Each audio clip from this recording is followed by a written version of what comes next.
Et nous allons commencer notre séance. Donc j'appelle Elvire Servien qui va modérer cette séance qui est consacrée à la chirurgie du sportif. Donc Elvire, tu peux présenter, je t'en prie. Bonjour à tous, merci beaucoup de m'avoir invité ici à l'Académie de chirurgie. Je revois quelques visages que je connaissais de Lyon. Je cherche aussi quelques Parisiens, parce qu'à la base je suis parisienne, je peux le dire, j'ai pas honte, même si Lyon c'est bien quand même. Mais donc je vois quelques patrons lyonnais. Et puis un petit mot aussi, parce que merci à Jacques Caton aussi d'avoir initié cette invitation. Et puis je vois aussi M. Vielpo, qui était mon rapporteur lors du CNU, donc un petit clin d'œil à M. Vielpo, parce que vous avez été mon rapporteur et il m'a bien soutenu pendant cette épreuve difficile qu'est le CNU, parce que j'étais la seule candidate, là j'étais l'année où j'ai passé l'agrégation. Donc je vais vous parler en 15 minutes de la greffe de cartilage en France. Vous verrez que finalement il y a beaucoup de choses finalement qu'on ne peut pas faire, et puis c'est très à la mode. Moi je vois beaucoup de patients qui veulent rajeunir. Sauf que voilà, on ne peut pas toujours faire rajeunir les gens, et c'est un peu le vent en poupe, le cartilage, les PRP, les cellules souches. Sauf que le cartilage ça s'use, et les greffes de cartilage c'est fait pour les lésions traumatiques, c'est pas fait pour le cartilage qui s'use. Et je vais vous dire un petit peu ce qui se fait aujourd'hui en une quinzaine de minutes. C'est ça, 15 minutes et un peu de discussion, hein, Monsieur Martin. Donc, globalement, l'arsenal thérapeutique, aujourd'hui, qu'est-ce qu'il y a dans le monde? On a les microfractures, je vous dirai un petit peu à quoi ça correspond. On peut fixer un fragment de cartilage qui est instable ou volumineux, ce qui n'est pas fréquent parce que finalement c'est un diagnostic qui est tardif, donc c'est rarement quelque chose qu'on peut faire. On a les mosaïques-plasties et on a surtout les greffes, vraiment les greffes de cartilage, les greffes de chondrocytes, ce qu'on appelle les ACI. Et je dirais deux petits mots sur la littérature si on a le temps. On utilise cette classification qui est la classification de l'International Cartilage Research Society. C'est une classification qui est arthroscopique, donc globalement on va apprécier le cartilage ou pas, s'il est normal, un petit peu mou, le grade 1 juste au grade 4 qui est le grade qui nous intéresse, où on a l'os sous-chondral à nu, donc il n'y a plus de cartilage du tout. Et ce qu'on voit très bien normalement à l'IRM aujourd'hui avec du 1,5 Tesla ou du 3 Tesla même, qui est encore mieux pour le cartilage. Et donc, qu'est-ce qu'on peut faire sur ça? Eh bien, on peut en effet faire une réparation cartilagineuse. Et quelquefois, on ne peut pas toujours faire une réparation cartilagineuse, parce qu'il y a d'autres facteurs associés. Il y a les ménisques, il y a le ligament croisé antérieur. Et on va quelquefois faire aussi des osteotomies de correction en jouant sur l'axe et l'appui du patient. On va décharger le compartiment qui est douloureux pour charger l'autre compartiment. Voilà. Ce qu'on appelle les ostéotomies, qui sont des choses aussi qui marchent très bien. Mais ça ne répare pas le cartilage. Donc, dans le cartilage, qu'est-ce qu'on a?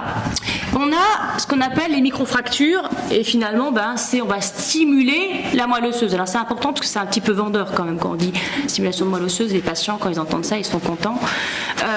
Globalement, c'est quelque chose qui n'est pas récent, hein. Déjà ça a commencé en 59 et c'est son microfracture, on parle même de nanofracture. Le but c'est d'aller faire donc des trous dans l'os sous-chondral sous arthroscopie.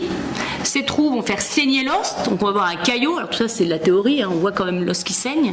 Et ce caillot, il va créer du cartilage en quelques mois. Alors ça c'est la théorie, c'est bien gentil. Qu'est-ce qui se passe en fait? Donc oui, le caillot, dedans il y a des cellules indifférenciées pluripotentes, donc on voit un petit peu ce qu'on dit aujourd'hui sur les greffes de cellules souches, etc. Mais ça crée un tissu qui est en effet du collagène, mais qui n'est pas le collagène qui constitue le cartilage, puisque ça va être du collagène de type 1 et qui n'a pas la qualité du cartilage hyalin natif de type 2. Donc avec des propriétés inférieures, mais ça fait quand même un espèce de fibrocartilage. Donc voilà ce qui se passe, on fait des petits trous, on a nos petits picous, c'est pas très compliqué, hein, c'est même très simple, et voilà, on va percer l'os, on attend que ça saigne en espérant que ça fasse un fibrocartilage. C'est pas coûteux, ça coûte rien du tout, hein. Voilà. Il n'y a qu'une seule chirurgie, et c'est important parce que parler d'argent dans le cartilage, c'est important puisque c'est tout le problème en France, c'est le coût de la greffe de cartilage. La deuxième chose, ce sont les greffes ostéochondrales. C'est ce qui finalement on fait beaucoup dans les lésions déjà un peu plus grandes. À partir d'1 centimètre carré, on parle de lésions déjà un petit peu conséquentes. Il y a quand même un gros trou dans le cartilage. On fait donc ces greffes ostéochondrales, ce qu'on appelle les mosaïques-plasties, osteochondral autograft transplantation. Le but de la mosaïque-plastie, le problème c'est qu'on a limité en taille puisqu'on va quand même déshabiller Pierre pour habiller Paul. On va déshabiller Pierre à un endroit en zone non portante, donc c'est ce qu'on appelle les zones ici sur le genou, puisque je fais que de la chirurgie du genou, hein. Donc je vous montre surtout sur le genou, une zone sur la rampe de la trochlée, le bord de la trochlée, où on marche pas sur la trochlée, donc c'est des zones qui sont finalement, il y a peu de contact, on peut se permettre de prendre là, et le plot qu'on va prendre, on va le mettre là où il y a le trou, où il y a la lésion ostéochondrale.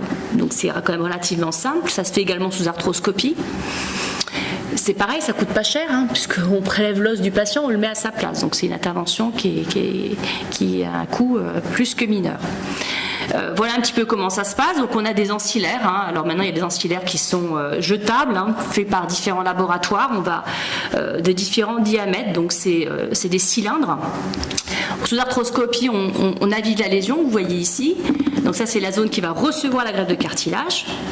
Et puis on va faire le sizing de la lésion, la mesurer. On a vous voyez, des instruments qui nous permettent de voir de quel plot combien de plots on va prélever, le nombre de plots qu'on va prélever. On va surtout prélever, donc, comme je vous l'ai dit, surtout au niveau de la trochlée médiale. Et ensuite, ces petits plots, on va les mettre. Alors là, c'est à ciel ouvert, hein, ce que moi, pour ma part, je ne fais plus. Puis quand il y a beaucoup de trous, c'est quand même un problème. Et on va ensuite greffer ce plot. Alors, je ne vois pas de flèche. Je ne sais pas si j'ai une flèche. Voilà. Et le plot là qui est en train d'arriver, voilà, qu'on va mettre en place. Voilà ce que ça donne à la fin, hein. Vous voyez, le plot de cartilage, ici, à la place de la lésion de l'os sous-chondral. Donc je ne vais pas passer la vidéo. Et puis dans les lésions très importantes, de grande taille, bien évidemment on ne peut pas faire de mosaïque-plastie, puisque sinon on va créer des lésions d'arthrose au niveau de la trochlée. Et bien on peut prendre aussi des allogreffes. Donc vous voyez ici, hein, une allogreffe, et le professeur Boigard va vous en parler tout à l'heure. Et on va greffer ça, donc là à ciel ouvert, dans des grosses lésions, encore une fois traumatiques, hein. Les greffes de cartilage, c'est pas fait pour l'arthrose, hein. J'insiste là-dessus parce qu'on voit encore beaucoup de patients qui viennent pour avoir un traitement de l'arthrose par des greffes du cartilage, et ça n'a pas sa place ici. Donc voilà un petit peu une image d'allogreffe ostéochondrale. Bien sûr, il y a des indications pour ça, c'est-à-dire qu'on ne peut pas faire ça sur des lésions trop importantes. Et puis finalement, ce qui se fait, ce dont on parle beaucoup, c'est la vraie greffe de cartilage, entre guillemets. Là, on va parler vraiment de biologie, et c'est pas mon domaine, hein, donc c'est les greffes de chondrocytes. Donc on va vraiment greffer des cellules qu'on va faire pousser, qu'on va mettre en culture. Ce qu'on appelle les autologous chondrocyte implantation. Et puis maintenant, on va sur ce qu'on appelle les matrices M, et on va voir pourquoi. Mais c'est une chirurgie en 2 temps. Donc forcément, on va aller gratter un peu de cartilage sous arthroscopie, on va le mettre en culture, donc on prend un tout petit peu avec une petite curette quelques peu de cartilage, quand on est en culture pendant environ 6 semaines, ça pousse dans un laboratoire, c'est ce qui coûte cher bien évidemment, hein, c'est la culture. Et puis quand on a plus de à peu près 10 millions de cellules de chondrocytes, on va pouvoir mettre ces cellules dans le genou. Donc ça c'est des images anciennes, c'est quelque chose qui se fait plus, c'était les premières greffes de chondrocytes. Vous voyez cette lésion du cartilage avec un genou qui a été ouvert comme si on faisait une prothèse de genou, hein. Mais bon voilà, une chirurgie à ciel ouvert assez importante. On va débrider la lésion et on va mettre les cellules et on va les tenir dans une petite enveloppe qui a été suturée comme vous voyez ici en bas, qui est du périoste. Donc ça c'est ce qui se faisait, ce qu'on appelle les greffes de chondrocytes de première génération. Donc vous voyez une lésion du cartilage de grade 3 presque 4 qui a été quand même fortement élargie, elle a été généreux, le chirurgien qui a fait ça, et puis il a greffé, il a mis des cellules qu'il a laissé pousser, il met du périoste et il suture tout ça. Alors ça coûte cher bien évidemment, ça c'était les premières générations. Le problème c'est que ça a été abandonné puisque le problème c'est que c'était pas suffisamment étanche le périoste et donc les cellules fuitaient un peu de partout et montraient que ça marchait pas très très bien. Donc ça a été abandonné pour les greffes de cartilage de 2e, 3e génération, donc avec une matrice, un support en 3 dimensions pour mettre ces cellules. Alors ça peut être une matrice biodégradable ou pas, et surtout ça permet de garder les cellules en place. Alors il y a plein de choses qui ont été faites, là les laboratoires se sont jetés là-dessus, donc c'est juste pour vous montrer ce qui se fait, parce qu'il y a un grand cimetière quand même de ces laboratoires qui ont lancé ça. Faut savoir que par exemple en Allemagne, ce laboratoire Bebron qui fait le Novocard 3D, qui fait d'ailleurs en 3 dimensions, hein, donc c'est des matrices avec des cellules dedans, ça se fait, c'est en train de beaucoup de se développer en Allemagne. Là le coût aujourd'hui c'est 18 000 €. Donc voilà, 18 000 €, une microfracture, c'est 200 €. Donc après, il faut la preuve de si c'est mieux, pourquoi pas. Mais en tout cas, aujourd'hui, c'est à peu près 18 000 €, le Novocart. Et puis, il y a tout ça, il y a d'autres trucs qui ont été développés. Je vous dirai un tout petit peu ce qui peut se faire en France. Donc, il y a plein de laboratoires qui sont là-dessus. Il y a le Hyalograft, voilà, qui se fait des arthroscopies. Alors, on va prélever, on va gratter un peu de cartilage et puis on va le mettre en culture. Et puis, il y a ça. Ça, c'est l'expérience française des greffes de chondrocytes, parce que là, on l'a fait quand même. Cartipatch, donc ça, c'est le nom qui a été fait. C'était fait par un labo lyonnais, initialement. Donc, c'est une matrice tridimensionnelle. Donc, vous voyez ce petit plot là de rouge. Dedans, il y a plein de cellules. Il y a à peu près 10 millions de chondrocytes dans ce plot, qui est une espèce de gelée pas très solide quand même. C'est écrit solide, mais c'est quand même extrêmement fragile. Et dedans, il y a des chondrocytes. Donc, comment ça se passait, hein? On grattait un peu de cartilage d'arthroscopie, on l'envoyait en culture dans ce laboratoire lyonnais, et puis on faisait pousser, on attendait qu'on ait des plots de différentes tailles, donc on pouvait faire du 10 mm, du 14, du 18, et après on le réimplantait à ciel ouvert, hein, sous arthroscopie, c'était extrêmement compliqué, et on faisait ça comme ça. Donc ça a été publié, première étude, publiée à 2 ans de recul, en 2008, sur 17 cas. Donc vous voyez vraiment première étude vraiment de greffe de cartilage en 3 dimensions, avec des résultats à 2 ans qui étaient plutôt bons. Donc on a poursuivi. On a poursuivi parce que les résultats, ça c'est des scores fonctionnels. Normalement, quand on n'est pas trop mauvais, on a un score à 80, c'est plutôt bon. Donc ça veut dire que le patient allait plutôt bien. Ça donne un petit peu ça. Vous voyez, c'est une IRM de genou de profil. Hein. Le cartilage est ici. Donc là, il y avait un trou manifestement. Et bien l'IRM à 5 ans, ça donnait ça. Donc on était quand même content. On se dit, bon, on va passer à une étude PHRC nationale, Cartipatch 2, niveau 1, prospective randomisée. On va comparer les mosaïques plastiques, ça coûte pas cher, avec le Cartipatch, les greffes de chondrocytes. Donc à peu près c'était à peu près au total avec les IRM, c'était 20 000 € le Cartipatch. On a randomisé nos patients. Pour ma part, à Lyon, c'est moi qui les ai tous fait, on en a fait 6. Il y avait aussi l'équipe de Toulouse qui en faisait beaucoup. Et bien, à 2 ans de recul, le problème, c'est que les résultats étaient un petit peu moins bons avec le Cartipatch. Donc, qu'est-ce qui s'est passé? Évidemment, 200 000 € versus 16 000 €, paf, arrêté. Voilà, ça c'est la mort aujourd'hui. La greffe de chondrocytes en France, ça s'est arrêté là. Je vous dirai un petit peu à la fin, si j'ai le temps, ce qui va se faire. Alors, il y a autre chose, hein, il y a aussi Hyalograft qui a été lancé, abandonné en 2013. Le ChondroSelect, pareil, hein, donc on prend du cartilage, on le met en culture avec un laboratoire. Très bien, ok. L'autorisation, l'HAS donne son autorisation, et puis finalement, l'HAS, oui, alors l'autorisation, mais finalement elle revient dessus, elle dit avis défavorable à la prise en charge de l'hôpital, intérêt clinique insuffisant. Donc en gros, on ne peut pas l'utiliser. Donc voilà, ça c'est réglé. Hop, hop, poubelle. Et puis on a ça. On a le ChondroGuide, alors ça, c'est ce qu'on appelle les AMIC, hein, Autologous Matrix Induced Chondrogenesis. Alors ça, on vient d'avoir l'autorisation de l'AGS, tant que ça arrive, donc c'est ça, voilà. Ça, c'est un laboratoire suisse qui fait ça. Donc ça, c'est des microfractures que je vous ai montré au début, mais avec quelque chose, une matrice qui va essayer de garder ce sang et donc ces cellules souches. Avis favorable de l'HAS en octobre 2016. Ils essayent de rentrer dans les pharmacies des hôpitaux, parce que le problème après c'est d'avoir le marché et qui paye quoi, hein. Donc c'est le problème de remboursement. Donc aujourd'hui on en est là. Je crois que j'ai encore une petite minute 30, donc c'est parfait. Mais c'est quoi les nouvelles perspectives? Aux États-Unis, il y a ça. Alors ça, c'est un très gros laboratoire d'orthopédie. Hein, Zimmer, c'est sans doute le premier dans le monde. Beaucoup, voilà. Greffe en un temps avec des greffes de cartilage juvénile. Alors, et allogreffe. Alors, en France, je me disais bien que l'HAS, comité d'éthique, c'est miette, c'est même pas la peine. Des greffes juvéniles, le cartilage d'allogreffe, on oublie. Peut-être que Stéphane, tu diras un mot des allogreffes qui viennent des États-Unis. Elles ne peuvent pas rentrer en France. On ne peut pas. Et la BST Cargel.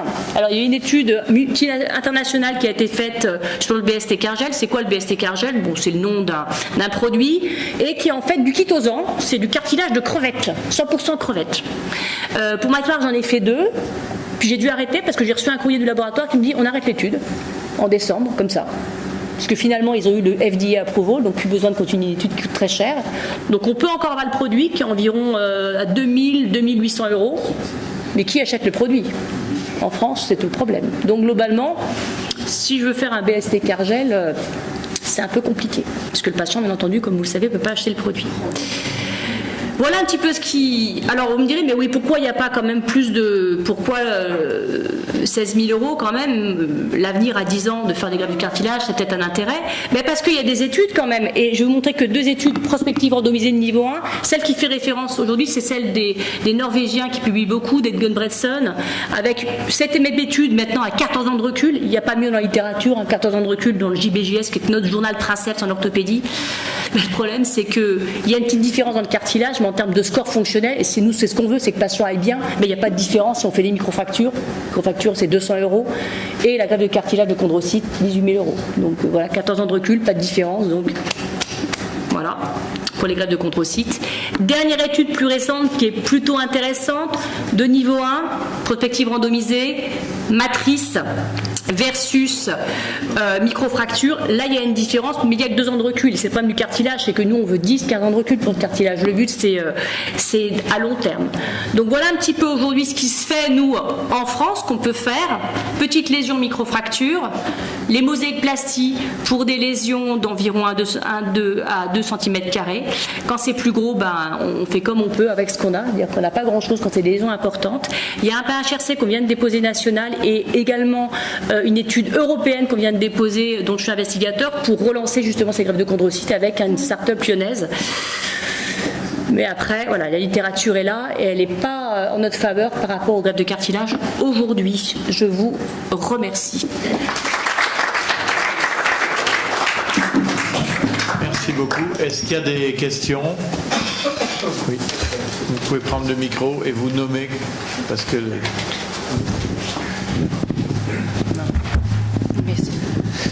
Bonjour, je suis le docteur Gilles Reboux, je vais intervenir un peu plus tard. Je suis chirurgien bordelais, parisien, sur la pubalgie. Il y a du vin à Bordeaux, non? C'est ça? Un petit peu, à Lyon aussi, je crois. Oui.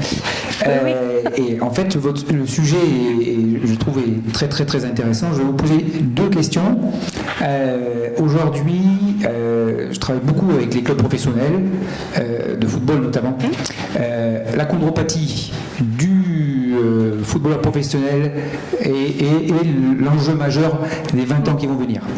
Donc déjà, ça va être source entre guillemets économique, puisque un joueur qui a un contrat professionnel de 4, 5, 6 ans et qui au bout d'un an ne peut plus jouer posera problème.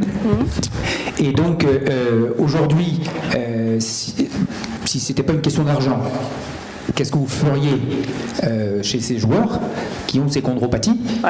Qu'est-ce que vous proposeriez? Et à l'avenir, est-ce que on pourra utiliser un type de prévention? À quel moment finalement le proposer dans la filière? Alors, les joueurs professionnels, en effet, ils ont des lésions traumatiques ou même non professionnelles. Pardon, je crois que celui-ci marchait. J'ai un très bon exemple d'un joueur pro qui fait, en général, ils font le Tour de France pour une greffe de cartilage, que j'ai vu il y a 6 mois, qui avait aussi une lésion méniscale. Donc je l'ai vu pour les deux, parce que je fais beaucoup de suture méniscale. Et je lui ai dit, moi, il faut faire une greffe de cartilage. Et en plus, c'était une lésion en externe, donc on sait que les footballeurs ont beaucoup d'arthrose externe, parce qu'ils font beaucoup de lésions du ménisque externe. Et bien finalement, il ne s'est pas fait la greffe de cartilage, parce que c'est sûr que s'il fait une bonne application de corticoïdes, il s'arrête et il se fait enlever le ménisque plutôt que de le suturer, il reprend au bout de 15 jours. Donc voilà, c'est le problème de la greffe de cartilage. Voilà, c'est le problème. Aujourd'hui, il ne fait pas une greffe de cartilage parce qu'aujourd'hui, il a la mauvaise réputation. Il ne fait pas la greffe de cartilage parce que s'il fait la greffe de cartilage, la saison est foutue. Non, mais c'est sa carrière. Ah, mais ça, il s'en fout à 20 ans de sa carrière. Même si on lui explique, c'est ça le problème. C'est le même problème avec les rugbyman. Je pense que Stéphane... ouais. Mais je suis d'accord. Le problème, c'est qu'à 20 ans, lui, il se dit, oui, mais moi, je veux jouer tout de suite. C'est pas... Moi, à 25... Mais je suis bien d'accord avec vous. L'idéal, ce serait de faire de la greffe de cartilage, de la suture méniscale, etc. Excusez-moi, on parle de quoi, là? De chondropathie. Oui, mais là, c'était lésion chondrale. Chondropathie, c'était lésion d'usure. Oui. La chondropathie, il faut exclure complètement l'idée de faire des greffes de cartilage, comme tu l'as bien dit. Oui, non, mais... Donc là, on parle de fracture osteochondrale. On est d'accord? Oui. D'accord. Oui. Donc de lésions osteochondrales évoluées, quoi. Ouais. Voilà. Il y a une question derrière. Moi, un tout petit détail pratique. Ces lésions surviennent dans une zone portante. Oui. Une fois que vous avez fait votre travail, est-ce qu'on immobilise ou est-ce qu'ils peuvent reprendre appui aussitôt et écraser le travail que vous avez fait? Non, pas d'immobilisation parce qu'un genou, une articulation, c'est fait pour bouger. Oui. Ça, c'est... Voilà, on plâtre plus le genou, on fait... Voilà. Et par contre, ils sont sans appui pendant 6 semaines. Ouais. Comme pour une fracture, en fait. Donc, par contre, on va attendre cartilage, 6 semaines sans se poser de pied par terre, sans appui. Tout à fait. Parfait. Merci. Oui, oui, j'ai une question aussi. Oui, je m'excuse. Tu as parlé surtout de la fémorotibiale, enfin Les zones condyle. portantes, oui, mais ça se fait Au aussi. niveau de la fémoropatellaire, comment ça se passe? Est-ce qu'il y a des lésions de ce type-là et est-ce que c'est sensible à des traitements? On en voit à chaque fois qu'on fait des études prospectives randomisées, systématiquement les lésions fémoropatellaires sont exclues parce qu'elles ne sont pas en zone portante. Et le problème de la fémoropatellaire, c'est pas à toi que je vais l'expliquer, c'est d'où les douleurs proviennent. Est-ce qu'elles viennent de la lésion du cartilage? Est-ce qu'elles viennent de d'autres choses? Il y a Vincent Chassin aussi qui est là, donc c'est tout le problème des douleurs fémoropatellaires. Et donc c'est pour ça qu'on exclut les lésions fémoropatellaires de ces études. Par contre, quelquefois on voit des lésions du cartilage de ICRS4 en effet très précises. C'est vraiment exceptionnel que je fasse des greffes de cartilage chez ces patients-là. Il faut vraiment que tout le reste soit normal et que les douleurs soient vraiment bien précisément à ce niveau-là. Mais pour moi, ça reste exceptionnel. Merci. J'ai une question de Béotien. Il y a du cartilage ailleurs. Vous avez du cartilage ça se fait, sur les oui, il y a des côtes, greffes au niveau. dans le nez, dans les oreilles. Oui. Est-ce que c'est des possibilités que vous avez explorées de faire des autogreffes à partir de cartilage autologue prélevés ailleurs? Je crois que les dentistes font ça. Ils ont prélevé, ça se fait. Après, alors nous le nez, c'est pas, on n'aime pas bien. Nous le nez, c'est pas propre. Hein. Non, mais peut-être pas le nez, mais les oreilles, les côtes. Oui. Ouais, nous les côtes, on sait pas où c'est. Hein. C'est compliqué. Hein. Non, je crois pas. Non, plus sérieusement, je crois pas que des choses aient été essayées en orthopédie.